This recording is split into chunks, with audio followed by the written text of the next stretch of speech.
여러분들은 주변 사람들에게 자신의 모습이 어떻게 비추어질까 그런 생각을 해보신 적이 있으십니까? 특별히 불신자들에게 예수 믿는다는 것이 참 좋은 것이구나 이런 인상을 주고 있다고 여러분 생각하십니까? 그리스도인의 행복한 비밀이라고 하는 책을 쓰신 분이 있는데 한나 피터 스미스라고 하는 분이 있습니다. 그분이 자신이 예수 그리스도를 믿기 전에 그리스도인들, 교회 다니는 사람들에 대한 인상을 이렇게 적은 적이 있습니다. 어떤 사람들은 미소나 유쾌한 말을 죄라고 생각하는 것 같다. 내 생각에 종교란 사람들을 불행하게 하고 눈에 거슬리게 만드는 것이 아니라 행복하게 해 주어야 한다. 쾌활한 목소리 대신 우울하게 질질 늘어지는 쑥덕거림이 있다. 아직 생명의 길을 찾지 못한 이들에게 사랑과 관심을 보이기는커녕 내가 너보다 낫다는 태도로 냉정하게 거리를 둔다. 그나마 조금 열려있던 마음마저 완전히 닫게 만든다. 온유와 친절한 사랑으로 주변 사람들의 마음을 얻는 것이 아니라 은근히 신경질적으로 자꾸 자신을 그들과 비교하면서도 불쾌하게 독재자 노릇을 한다. 내가 늘 그리던 종교는 고결하고 아름다우며 겸손하고 대범하며 행복한 것인데 정작 내 눈앞에 보이는 종교는 시무룩하고 침울하며 교만하고 고집스러우며 옹졸하다. 예수님을 믿기 전에 교회와 그리고 기독교인들에 대한 인상을 이렇게 갖고 있었지만 나중에 이분이 회심을 하게 돼요. 마음속에 예수님을 영접하고 그리스도인이 되는데 그리스도인이 된 이후에 복음에 관하여 이렇게 이야기했습니다. 자신의 아들에게 편지를 썼는데 이렇게 적었다고 합니다.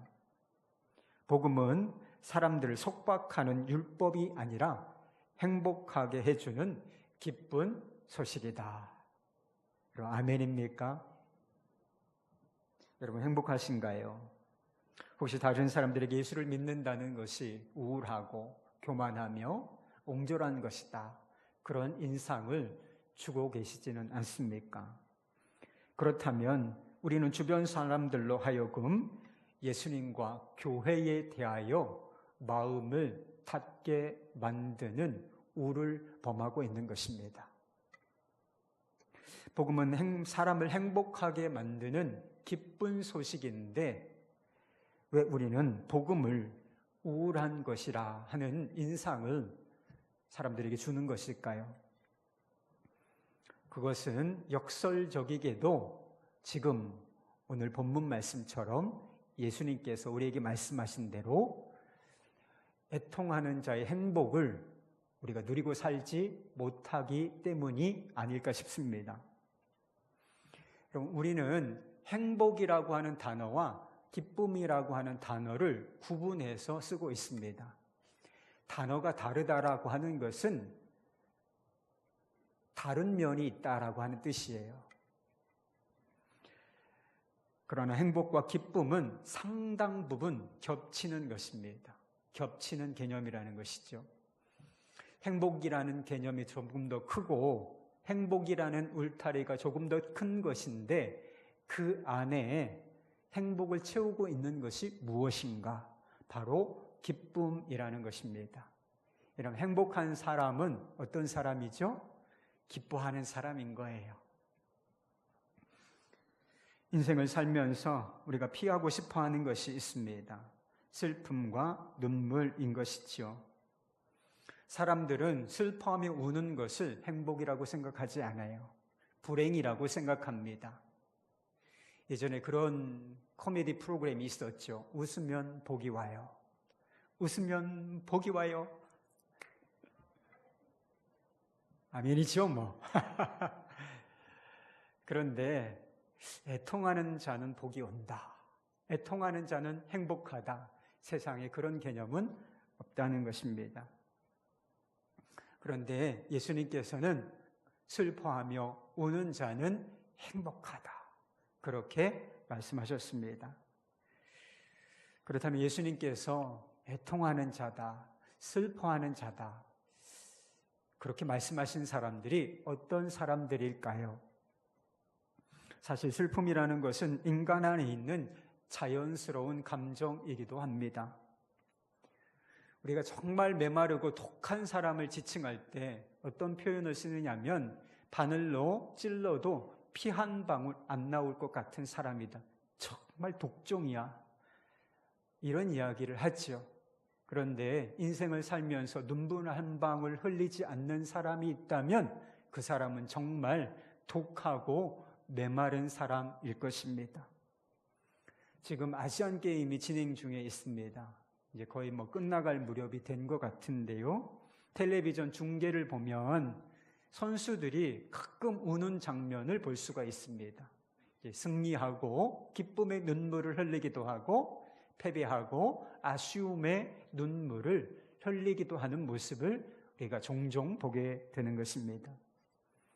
저는 좀 성향이 이성적인 사람이에요. 그러니까 논리적인 것을 중요하게 생각하고 머리 중심의 사람입니다. 그래서 제가 예전에 드라마나 영화를 보고 우는 사람들을 이해하기가 어려웠던 적이 있습니다. 아니, 영화는 영화일 뿐이고 드라마는 드라마일 뿐인데 그걸 보고 왜 우는 거야? 연기잖아. 질질 짜는 게 이해가 안 돼. 그런데 요즘에는 조금 이해가 되기도 합니다. 사람이라는 존재가 감정과 정서를 가진 존재고, 그것이 영화나 드라마라 할지라도 우리의 정서를 터치하고 감동시키면 눈물이 날 수 있다, 그렇게 생각해요. 며칠 전에 가요 프로그램을 하나 본 적이 있습니다. 나는 가수다, 부르의 명곡, 이런 프로그램이었던 것 같아요. 그런데 어떤 가수가 나와서 노래를 부르는데 노래를 기가 막히게 하는 거예요. 노래를 너무 잘해.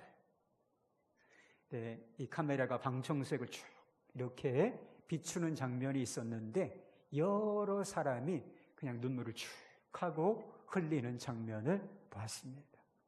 여러분, 정말 노래 한 곡을, 기가 막힌 노래 한 곡을 들어도 눈물을 흘릴 수 있는 존재, 그것이 바로 우리 인간인 것입니다. 그뿐입니까? 우리에게는 인생의 무게와 고통으로 인한 눈물도 있는 법이지요. 제가 알기로는 누구도 슬퍼하거나 울고 싶어 하지 않습니다. 즐겁고 행복하게 살기를 원하지요. 그러나 우리가 인생에서 마주하는 현실은 어떤 것인가? 눈물 없이는 사라지지 않는 것이 우리의 인생인 것입니다.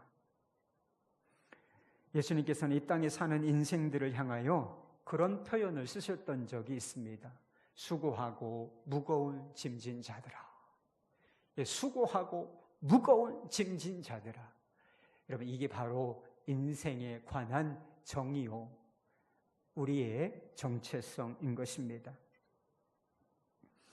생각해 보십시오. 우리 중에 내 인생은 쉽고 내 인생은 가볍다, 이렇게 말할 수 있는 사람이 누가 있습니까? 철이 없는 사람이라면 모를까?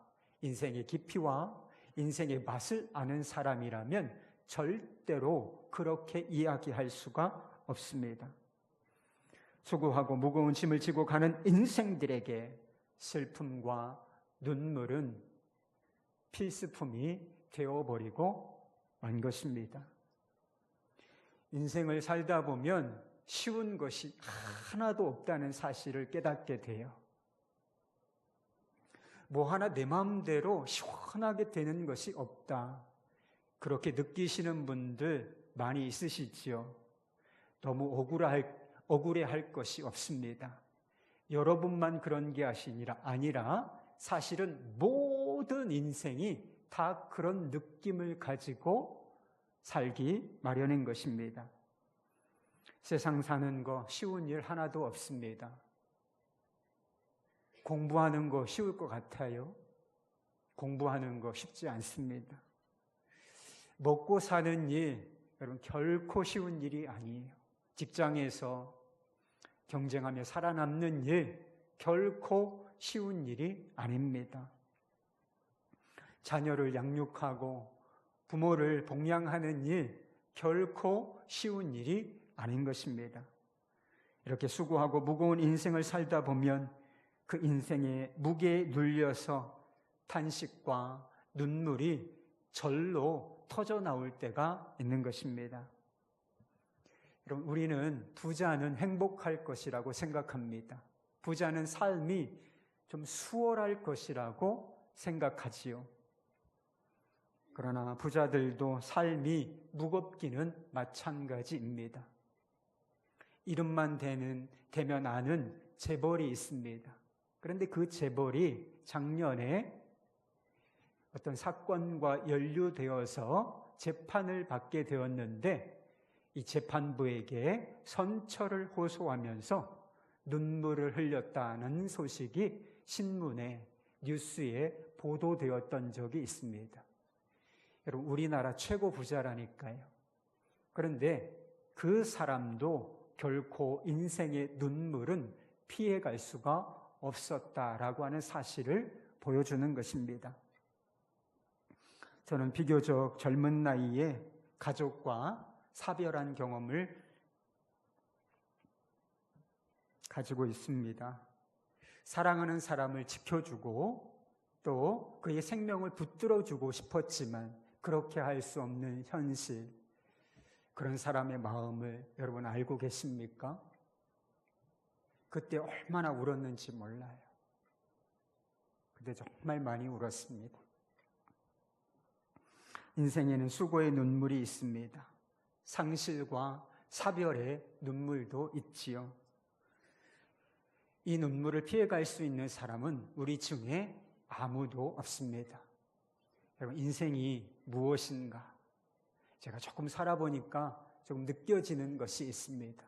울음을 탁 하고 터뜨려서 태어나고 그리고 울며 살다가 결국은 눈물로 끝나는 것, 상실과 죽음이라고 하는 눈물로 끝나는 것, 말하자면 슬픔과 눈물을 밑바닥에 깔고 사는 것이 바로 우리 인생에 관한 정의인 것입니다. 지금도 버거운 삶 때문에 울고 싶은 분들이 있으실지 모릅니다. 주변 사람들이 의식되어서 그것을 꼭 참고 계신 분이 있으실지도 모르겠습니다. 여러분, 사람들 너무 의식하지 말고 우셔도 됩니다. 행복한 척, 기쁜 척 하지 않아도 괜찮습니다. 울고 싶으면 우는 것이 우리를 정서적으로 더 건강한 사람으로 만들어 줄 것입니다. 그러나 예수님께서 말씀하신 애통은 단순히 이런 슬픔과 눈물을 의미하는 것이 아닙니다. 예수님께서 말씀하신 애통은 보다 더 깊이 있는 우리의 영혼을 울리는 슬픔이라는 거예요. 사도 바울은 고린도 후서에서 제가 지금까지 인생에 관하여 그 슬픔과 눈물에 대하여 말씀드린 것과는 다른 종류의 슬픔이 있다는 사실을 우리에게 밝혀주고 있습니다. 고린도 후서 7장 10절 말씀이에요. 하나님의 뜻대로 하는 근심은 후회할 것이 없는 구원에 이르게 하는 회개를 이루는 것이요, 세상 근심은 사망을 이루는 것이니라. 여러분, 근심이 뭡니까? 슬픔을 말하는 것입니다. 그런데 근심의 종류에도 여러 가지가 있다는 거예요. 하나님의 뜻대로 하는 근심이 있다는 것입니다.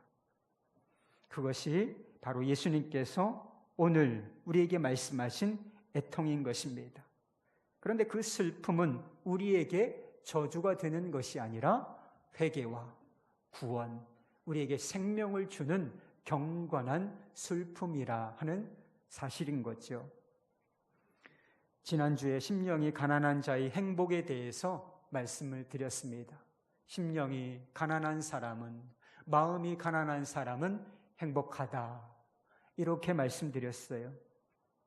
이런 심령이 가난한 사람이 어떤 사람이라 말씀드렸지요? 자신의 죄를 깨달은 사람이라고 말씀드렸습니다. 자신이 영적인 파산 상태에 있다라고 하는 사실을 가슴 깊이 깨달은 사람이라고 말씀을 드렸습니다. 나는 죄인입니다. 나는 아무것도 할 수 없습니다. 애통이라고 하는 것은 이 진리를 깨달은 사람, 이 고백을 하나님 앞에 드리고 있는 사람이 느끼는 감정을 말하는 것입니다. 여러분, 깨달음은 지적인 거예요. 지식적인 부분입니다. 그런데 애통이라고 하는 것은 심령이 가난한 사람이 느끼는 감정을 말한다는 것입니다. 누가복음 15장에 보면 우리가 잘 아는 탕자에 관한 이야기가 나옵니다. 둘째 아들은 아버지가 죽기 전에도 아버지의 유산을 미리 받아서 먼 나라로 떠났습니다. 그는 먼 나라에 가서 허랑방탕하여 아버지의 재산을 낭비하고 말았습니다. 육신의 욕망을 위하여 아버지의 재산을 낭비하고 있을 때 그에게 즐거움이 있었을까요? 그에게 기쁨이 있었겠습니까? 여러분, 물론일 것입니다.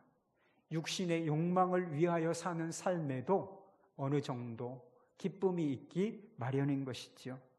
그러나 돈이 떨어지자 잔치는 끝나버리고 말았습니다. 웃음은 그치고 말았어요.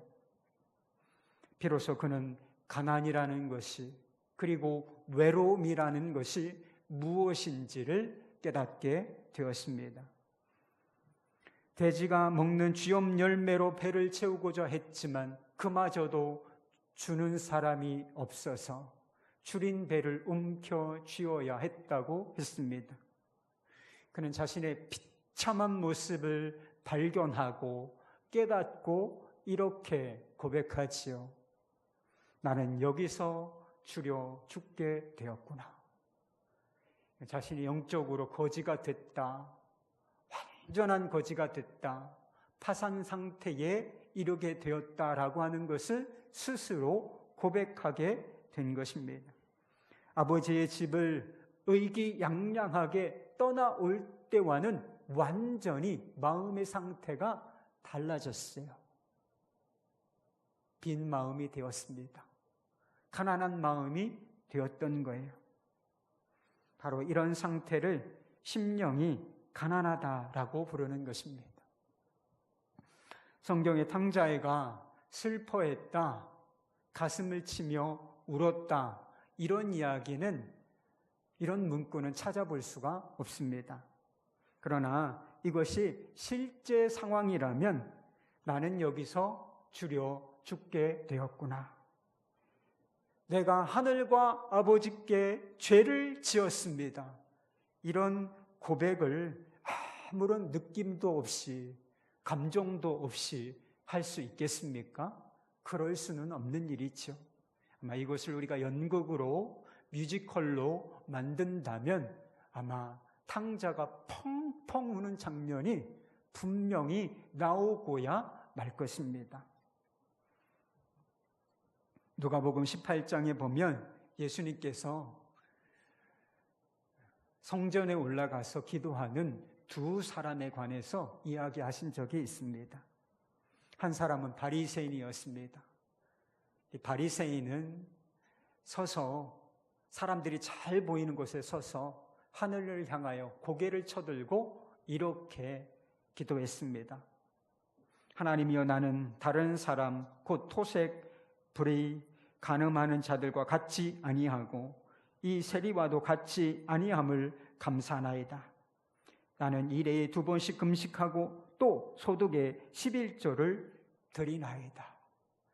여러분, 기도가 얼마나 자신감에 차 있습니까? 당당하죠. 그러나 한 사람 세리는 멀리 서서 하늘을 쳐다보지 못하고 가슴을 치며 이렇게 기도했다고 했습니다. 하나님이여, 불쌍히 여기소서. 나는 죄인이로소이다. 하나님이여, 불쌍히 여기소서. 나는 죄인이로소이다. 여러분, 바리새인의 마음을 가진 사람은 결코 울지 않습니다. 억울해서 우는 한이 있어도 애통해서 우는 일은 없습니다. 교만한 사람은 울지 않습니다. 자존심의 상처를 받아서 울 수는 있지만 자신의 죄 때문에 울지는 않습니다. 그런데 이 세리는 자신을 죄인이라고 고백하며 가슴을 치고 울었다고 했습니다. 애통하는 자란 바로 세리와 같은 사람을 두고 하는 말씀인 것입니다. 그런데 예수님께서 내리신 이야기의 결론이 무엇인지 아십니까? 이 두 사람 중에 바리새인과 세리 중에 누가 하나님 앞에서 의롭다함을 받고 내려갔는가? 바리새인이 아니라 하나님이여, 불쌍히 여기소서. 나는 죄인이로소이다. 이렇게 가슴을 치며 울었던 사람이라고 말씀하셨습니다. 다윗은 유부녀를 간음하고 그리고 그것도 모자라 그 죄를 은폐하기 위하여 그녀의 남편이며 자신의 충성스러운 신하인 우리아를 전쟁에 나가서 죽게 만들었습니다. 그는 그렇게 엄청난 죄를 짓고도 그 죄의 실상을 깨닫지 못하고 있었습니다. 그러나 나단 선지자를 통하여 하나님께서 그 죄의 실상을 낱낱이 드러내셨습니다. 그리고 그 죄로 인하여 하나님의 징계와 심판이 선포되었어요. 그때 다윗이 어떻게 반응하였는지 아십니까? 하나님께서 주의 면전에서 나를 쫓아내지 않으실까? 하나님께서 주의 성령을 내게서 거두시지 않으실까? 이런 두려운 마음이 확 하고 들어왔습니다. 상한 마음으로 울며 회개하게 되었던 거예요. 바로 그때 쓴 시가 우리가 잘 알고 있는 시편 51편입니다. 그는 자신이 죄인이라고 하는 사실을 깨닫고 울며 회개하며 그리고 하나님의 자비를 기대하며 이렇게 고백했습니다. 17절 말씀이에요. 하나님께서 구하시는 제사는 상한 심령이라. 하나님이여, 상하고 통회하는 마음을 주께서 멸시하지 아니하시리이다. 하나님께서는 죄 때문에 상하고 통회하는 마음을 멸시하지 않으십니다. 통회하는 마음을 가진 자를 가까이 하시고 그에게 은혜를 베풀어 주시는 하나님이신 거예요. 상하고 통회하는 마음, 그런 마음을 가진 자에게 하나님께서 베풀어 주시는 은혜의 실체가 무엇인가? 오늘 본문에서 말씀하시는 애통하는 자에게 주시는 위로인 것입니다. 애통하는 사람은 행복하다. 왜냐하면 그들이 위로를 받을 것이니로다. 애통하는 것 자체가 행복한 것은 아닙니다. 슬퍼하며 우는 것은 행복한 게 아니라 고통스러운 거예요. 그러나 그 고통이, 그 불행이 역설적이게도 우리에게 행복을 가져다 준다는 것입니다. 기쁨을 가져다 준다는 거예요. 그들이 용서를 받을 것이기 때문입니다. 그리고 그 용서 가운데 하나님께서 위로를 베풀어 주실 것이기 때문입니다. 좀 전에 탕자에 관한 말씀을 드렸습니다. 탕자는 자신의 비참한 현실을 깨닫고 일어나 아버지의 집으로 향했습니다. 그리고 아버지의 품에 안겨서 자신의 죄를 고백했습니다. 아버지, 내가 하늘과 아버지께 죄를 지었사오니 지금부터는 아버지의 아들이라 일컬음을 감당하지 못하겠나이다. 상상력을 동원해서 이 장면을 한번 머릿속에 그려보시기 바랍니다. 아마 이 둘째 아들은 이 고백을 하면서 아버지의 품에 안겨서 울고 있었을 것입니다. 아버지는 그의 얼굴에서 흐르는 눈물을 닦아주며 이렇게 말씀하시지 않았을까요? 여전히 너는 내 아들이다. 내 사랑하는 아들이다. 사랑하는 나의 아들아.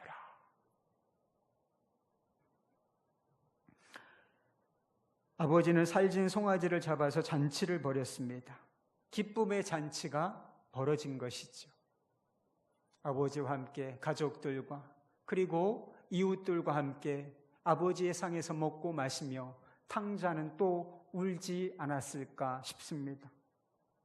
그러나 그것은 더 이상 슬픔의 눈물은 아니었을 것입니다. 그것은 용서받은 자의 눈물이요 기쁨의 눈물이었을 것이 분명합니다. 여러분, 바로 이 눈물이 애통하는 자가 받는 위로인 것입니다. 이 기쁨이 바로 애통하는 자가 누리는 행복이요 기쁨인 것이라는 거죠. 여러분, 우리가 은혜를 깊이 받으면, 하나님의 은혜를 깊이 받으면 눈물이 나게 돼 있어요. 하나님의 사랑이 마음속에 정말 깊이 깨달아지면 눈물이 나게 돼 있다는 것입니다. 여러분, 우리가 은혜를 받았다, 하나님의 사랑을 깨닫게 되었다, 이것이 무엇을 말해주는 것이겠습니까? 다르게 말하면 내가 더러운 죄인이라고 하는 사실을 깨달았다는 것이지요. 그럼에도 불구하고 이 죄인을 무조건적으로 사랑해 주시는 그 하나님의 사랑, 그 아버지의 사랑, 그 아버지의 용서가 너무나 고마워서 눈물을 흘리게 되는 것입니다. 여러분, 우리의 신앙생활이 왜 그렇게 메마른 것입니까? 왜 우리의 마음속에는 진정한 생수처럼 흘러나오는 기쁨이 없는 것일까요? 자신의 죄에 대해서 애통한 적이 없기 때문입니다. 회개가 무엇인지를 우리가 모르고 살고 있기 때문에 그 행복을 모르고 사는 것입니다. 그러니 죄인에게 베푸시는 사랑과 용서의 감격도 우리가 모르고 살고 있는 것이 아니라는 것입니다. 여러분, 행복한 사람이 되고 싶으십니까? 우리가 행복해지는 길은 다른 길은 없습니다. 웃고 싶으시지요? 여러분, 우리가 웃을 수 있는 다른 길은 존재하지 않습니다. 아버지의 품으로 돌아가 애통한 마음으로 자신의 죄를 회개하고 하나님의 용서하시는 은혜를 받는 길뿐인 것입니다. 기도의 사람이라고 알려진 E.M. 바운스가 그런 이야기를 한 적이 있습니다. 죄책과 눈물은 은혜의 자녀들이 상속받은 유산이다. 회개 없이 이르는 천국은 없다. 하나님의 나라는 누구의 것입니까? 진정한 기쁨, 위로, 행복은 누구의 것인가요? 회개라는 이 눈물 골짜기를 통과한 사람의 것인 것입니다. 2014년에 만들어진 Unbroken이라고 하는 영화가 있습니다. 루이 잠페리니라고 하는 사람의 실화를 바탕으로 만들어진 영화라고 합니다. 이 루이 잠페리니라고 하는 사람은 미국의 육상 대표 선수였다 그래요. 그런데 2차 대전이 발생했을 때 비행기 조종사로 전쟁에 참여하게 됩니다. 그런데 비행기가 추락하게 되고 그만 일본군의 포로가 되고 맙니다. 포로 생활을 얼마나 하게 됐는가?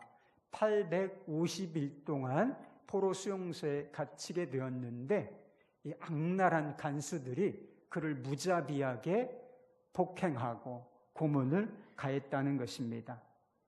종전과 함께 그는 영웅으로 돌아왔지만 그의 마음은 상처와 증오로 들끓었습니다. 그는 매일 간수에게 고문당하는 이 악몽에 시달리다가 알코올 중독자가 되어버리고 말았습니다. 가정은 상처투성이가 되었어요. 아내를 폭행하고 아이들을 제대로 돌아보지 못하게 되었습니다. 불행한 기억을 떨쳐버리고 새로운 삶을 출발하고 싶었지만 그에게는 그러한 힘이 아무것도 남아있지 않았습니다. 그런데요, 그에게 기적이 일어나기 시작했습니다. 계기를 통해서 빌리 그레함이 주최하는 전도 집회에 참여하게 되었는데요. 자신의 죄를 자백하고 예수 그리스도를 영접하게 되었습니다. 그는 자신의 죄를 용서해 주시는 자비의 하나님을 만났습니다. 그리고 그 순간부터 과거의 상처와 악몽에서부터 자유를 얻기 시작했어요. 그는 1950년에 일본 선교팀의 멤버로서 일본 사람들에게 복음을 전하기 위하여 일본을 방문하게 됩니다. 그는 자신을 짐승처럼 취급하던 그 옛날 그 악랄하던 간수들을 만나게 돼요. 때려 죽이고 싶었을까? 그러나 증오는 그의 마음속에서 사라졌습니다. 달려가서 그들을 끌어안고 용서를 선포했습니다. 내가 당신들을 용서합니다. 내가 당신들을 용서합니다. 하나님의 용서를 받고 용서를 하고 나니까 이 용서의 힘이 얼마나 큰지를 깨닫게 되었어요. 그는 이렇게 고백한 적이 있습니다. 용서는 인생에서 가장 힘든 일이지만 그 용서가 바로 치유다. 진짜 치유는 용서다. 그는 과거의 불행한 상처와 기억과 고통을 안고 있는 사람이었습니다. 그러나 자신의 죄를 고백하고 용서를 경험한 후에 사람이 완전히 달라졌습니다. 그와 함께 신앙생활을 함께 했던 사람이 있는데 마크 로버츠가 그에 관해서 이런 이야기를 남겼습니다. 루이 잠페리니는 내가 알았던 가장 행복한 사람입니다. 볼 때마다 루이는 열정으로 튀었습니다. 말 그대로 몸이 톡톡 뛸 때도 많았습니다. 그만큼 주체할 수 없는 기쁨이 넘쳐났기 때문입니다. 이것이 용서받은 자, 하나님의 위로를 받은 자가 누리는 기쁨인 것이지요. 저는 청소년 시기에 예수님을 만났습니다. 여러 집회에 참여하면서 하나님의 은혜를 받았어요. 어린 시절이었지만 예수님께서 나를 위하여 십자가를 지셨다라고 하는 사실이 깨달아졌습니다. 내가 예수 그리스도의 십자가로 말미암아 내 죄가 용서받았다라고 하는 사실이 믿어졌어요. 믿어졌습니다. 예배를 드리며 기도하는데 그렇게 눈물이 날 수가 없었습니다. 어린 시절이었기 때문에 그 눈물의 정체를 제가 잘 알지 못했던 것 같습니다. 그런데 그렇게 울고 기도하고 나오면 마음에 이상한 힘이 생겼어요. 울었는데 마음에는 힘이 생겼습니다. 마음이 기뻤습니다. 제 손과 발에는 힘이 들어가기 시작했어요. 어린 시절에 저희 집 가정 환경은 여러 가지로 좀 우울한 것이 많았습니다.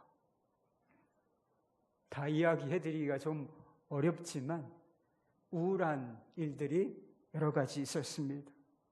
상처받을 만한 일들이 있었어요. 그러나 제가 그런 환경들에 눌리지 않을 수 있었던 것은 제게 은혜가 있었기 때문입니다. 죄인을 받아주시고 사랑해 주시는 하나님 아버지의 위로가 제 삶 가운데 있었기 때문에 저는 상처받았다, 내 인생이 불행하다, 불행했다, 그렇게 느끼지 않을 수 있었다고 저는 믿습니다.